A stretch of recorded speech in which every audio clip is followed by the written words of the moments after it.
وزیر اعظم عمران خان نے lock down کے دوران گرفتار افراد کو رہا کرنے کا حکم دے دیا۔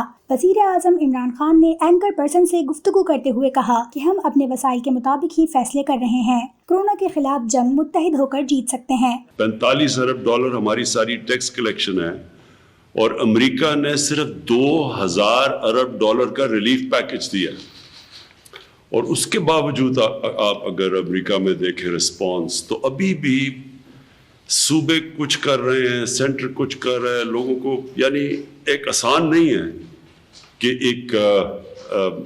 یہ جو ایک نیا فنومینا ہے کرونا وائرس، ان کے لیے بھی اتنا آسان نہیں اس کا ایک سٹینڈرڈ رسپانس دے لینا۔ انہوں نے کہا کہ تاثر دیا گیا کہ حکومت کو سمجھ نہیں آ رہی کیا ہو رہا ہے۔ اصل میں یہ بات نہیں تھی، بات یہ تھی کہ ایک ایسی چیز کبھی پاکستان میں ہوئی نہیں پہلے، تو اس کا جو رسپانس تھا اس میں تھوڑی دیر لگنی تھی کہ کوآرڈینیٹڈ ایک رسپانس سارے پاکستان میں آئے۔ تو پھر سے میں لوگوں کو یاد کرا دوں، آج سے 2 ہفتے پہلے ہم نے اپنی نیشنل سیکیورٹی کمیٹی کی میٹنگ کی، اس میں ہم نے لاک ڈاؤن شروع کر دیا سارے پاکستان میں، اسکول کالجز بند کر کے، کھیلوں ختم کر دی، PSL۔ انہوں نے کہا کہ شروع سے کہہ رہا تھا فوری لاک ڈاؤن پر گئے تو نچلے طبقے کو مشکلات ہوں گی۔ جو ٹیکسی رکشے چلانے والے، جھاپڑی والے، مجھے شروع سے خوف تھا کہ اگر ہم نے ایک دم سیدھی 5ویں گیئر میں چلے گئے اور زیادہ لاک ڈاؤن لگا دیا تو اس طبقے کے لیے بڑا مشکل ہوگا، کیونکہ ہمارے پاس کوئی پاکستان میں انفراسٹرکچر نہیں ہے، یا سوشل سیکیورٹی نہیں ہے، یا زیادہ ہمارا جو لیبر ہے وہ انفارمل سیکٹر میں ہے۔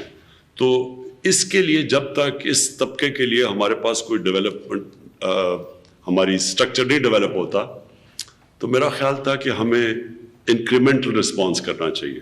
وزیر اعظم نے کہا کہ اجلاس میں فیصلہ کیا گیا کہ گڈز ٹرانسپورٹ پر کسی قسم کی پابندی نہیں ہوگی۔ جو چیزیں آپ ٹرانسپورٹ کرتے ہیں، جو سامان کی ٹرانسپورٹ ہے، جو اس کے اوپر مکمل طور پہ اس کو ہم نے آزاد چھوڑ دیا، یعنی کسی قسم کی ریسٹرکشن اس پہ نہیں ہے۔ اب شروع میں وہ ٹرانسپورٹ پہ ریسٹرکشن لگ گئی، اور وہ راستے میں جو چیزیں آنی تھی، گندم ایک چیز ہے اس وقت کہ آٹا مہنگا ہو گیا کئی جگہوں کے اوپر، کیونکہ وہ ٹرانسپورٹ کو روک دیا گیا اور چیکنگ شروع ہو گئی۔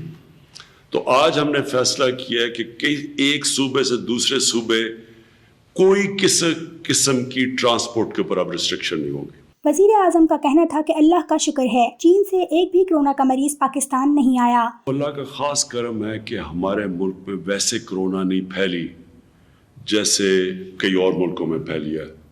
تقریباً ہمارے ساتھ ہی پہلا کیس ہوا تھا اٹلی میں، 2 ہفتے پہلے ہوا تھا امریکہ میں، قریب 1 ہفتہ پہلے پاکستان سے امریکہ کا کیس ہوا تھا، لیکن آج وہاں 80,000 لوگ ہو چکی ہے، اور اٹلی میں تو ایک دن میں 600-700 لوگ مر رہے ہیں، اور ہمارا اللہ کا خاص کرم ہے کہ ہمارے ملک میں ابھی صرف جو 9 میں نے دیکھا تھا لیٹسٹ کہ 9 لوگ صرف کرونا کی وجہ سے وفات پا گئے۔ عمران خان نے کہا کہ چین نے لاک ڈاؤن کیا تو انہوں نے لوگوں کو گھروں پر کھانا پہنچایا۔ اب ہمارے لیے پاکستان میں بڑا مشکل ہے، آج اگر ہم لاک ڈاؤن کرتے ہیں، اگر شہر کو لاک ڈاؤن کرنا ہو تو ہمارے لیے وہ اس وقت انفراسٹرکچر نہیں کہ ہم لوگوں کے گھروں پہ جا کے کھانا پہنچائیں۔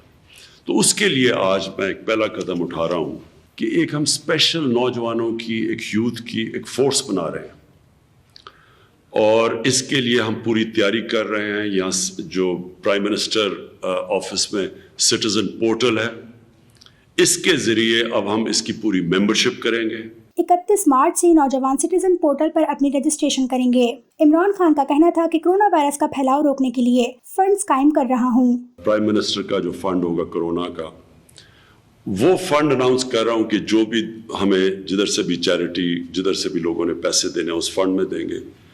اس فنڈ کا صرف کام یہ ہوگا کہ جو ہمارے بے روزگار لوگ ہیں، جو ہمارے ڈیلی ویجرز ہیں، ان کی پوری ہم ڈیٹا اکٹھا کر رہے ہیں۔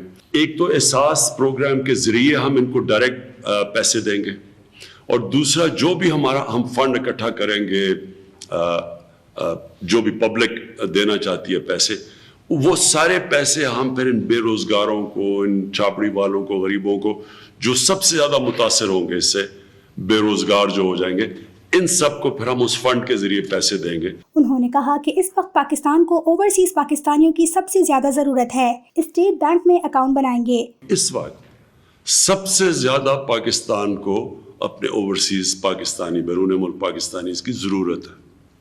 میں یہ چاہوں گا کہ آپ ہمارے اسٹیٹ بینک کے اندر پیسے ڈپازٹ کروائیں، جو بھی باہر سے ڈالرز آپ ڈپازٹ کروائیں، تاکہ ہمارے ریزروز بوسٹ ہوں، تاکہ ہمارے روپے کے اوپر سے پریشر اٹھے۔ یہ وہ فنڈ ہوگا جو کہ اس ملک کو اس مشکل وقت میں انشاءاللہ اس مشکل وقت سے اس ملک کو نکالے گا۔